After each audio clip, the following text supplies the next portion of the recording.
उद्धव ठाकरे म्हणतात फडणवीसांना एकतर तू राहील नाही तर मी राहील. आता आर पारची लढाई आहे आणि या शब्दात त्यांनी तुमच्यावर हल्लाबोल केलेला आहे. उद्धव ठाकरेंनी एक शब्द महत्त्वाचा वापरला आहे, बोलले की माझ्याजवळ ख्रिश्चन आणि मुस्लिम मतं आहे. उद्धव ठाकरे म्हणतात माझ्याजवळ ख्रिश्चन आणि मुस्लिम मतं आहे, या मताच्या भरोश्यावर मी फडणवीसांना पाहून घेईल, तू राहशील नाही तर मी राहील. आता बघा, हिंदू हृदय सम्राट बाळासाहेब ठाकरेजी यांनी हे जी भाषा ऐकली असेल तर त्यांना उद्धव ठाकरे, तुम्ही जरा हिंदू हृदय सम्राट बाळासाहेब ठाकरेजीला काय वाटलं असेल याचा विचार करा. काय बोलताय तुम्ही? तुमच्या उमेदवाराच्या, तुमच्या निवडून आलेल्या खासदाराच्या मिरवणुकीमध्ये पाकिस्तानचे झेंडे फडकतायत. तुमच्या निवडून आलेल्या खासदाराच्या मिरवणुकीत पाकिस्तानचे झेंडे फडकतायत. पाकिस्तान झेंड्याची मिरवणूक निघताय. तुम्ही याच्या भरोश्यावर म्हणताय हिंदुत्व सोडून तुम्ही ख्रिश्चन आणि मुस्लिम मताच्या भरोश्यावर बोलतायत की देवेंद्र फडणवीसांना पाहून घेऊ. काय क्षमता आहे देवेंद्र फडणवीस यांनी तुमची? या राज्याला मागचे 5 वर्ष विकासाकडे नेणारं नेतृत्व देवेंद्रजी आहे.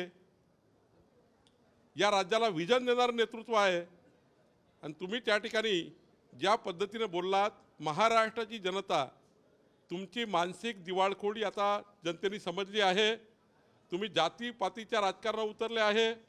तुम्ही धर्माच्या आधारावर आता मत घेण्याची भाषा करतात आहे. आणि त्यामुळं उद्धव ठाकरेजी तुम्हाला महाराष्ट्राची जनता सोडणार नाही. एकदा महाराष्ट्राच्या राजकारणातनं तुम्हाला त्या ठिकाणी जनता कमी केल्याशिवाय राहणार नाही, असा त्या ठिकाणी तुम्हाला जनता सबक शिकवेल. तुम्ही ज्या स्तराला उतरल्यात, जर तरची भाषा करताय, पाहून घ्यायची भाषा करताय, अंगावर जाण्याची भाषा करताय.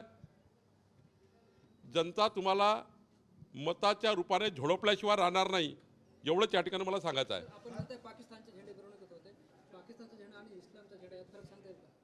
मी तुम्हाला जबाबदारी सांगतो, नाशिकच्या मिरवणुकीमध्ये, परभणीच्या मिरवणुकीमध्ये पाकिस्तानचे झेंडे होते. मुंबईच्या सर्व मिरवणुकीमध्ये पाकिस्तानचे झेंडे आहेत. जरा तुम्ही बघा, एकदा चेक करून, पोलीस अधिकाऱ्यांकडे माहिती घ्या.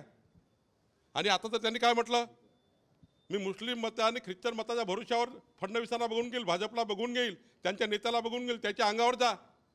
ही चिथावणी तुम्ही कोणाला देता? कुणाच्या भरोश्यावर देता? धारावीसारखे हत्याकांड होत आहे. आणि त्यामुळं मला असं वाटतं ही चिथावणीची भाषा उद्धव ठाकरेंना सोबत नाही. हे राज्य संस्कारमय राज्य आहे. या राज्यामध्ये सर्व धर्म, सर्व समाज एकत्र राहतो आहे. आणि या राज्यामध्ये जातीपातीचं राजकारण करून समाजामध्ये तेढ निर्माण करण्याचं काम उद्धव ठाकरेजी तुम्ही आज केलं आहे. या राज्यामध्ये कधी हिंदू मुस्लिम समाज वेगळा राहत नाही, एकत्र राहतो. पण तुम्ही ज्या पद्धतीने विभाजनाची भाषा करतात, पोलराईंची भाषा करतायत, याच्यावर आमचा आक्षेप आहे. असं कसं दाखवून द्यायचं म्हणतात? अरे हर हर महादेव कसं बोलतात? हर हर महादेव कसा बोलतात आहेत? ही भाषा आहे? महादेवाने असं सांगितलं, भगवान शंकर महादेवाचं नाव घ्यायचं, अशी भाषा वापरायची? हे संस्कार आहे, हे संस्कृती आहे, ही बाळासाहेबांचे संस्कार आहेत. आणि त्यामुळं ही जनता तुम्हाला सोडणार नाही. आणि भारतीय जनता पार्टी आरेच्या कार्य करेल. मोदींचं भाषण ऐकताना आता क्यू येते म्हणतात, 10 वर्ष काय अंडी उभवली का असंही बोललंय. एवढे 10 वर्ष उद्धव ठाकरेंनी आपले खासदार मोदीच्या भरोश्यावर निवडून आणले. मोदींच्या सभाने उद्धव ठाकरेचे खासदार निवडून आले. आणि आता ते सारे उपकार विसरले.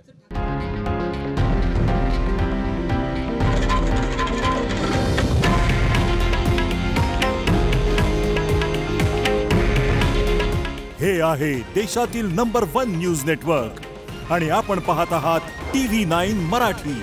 काळजी तुमची, हित महाराष्ट्राचं.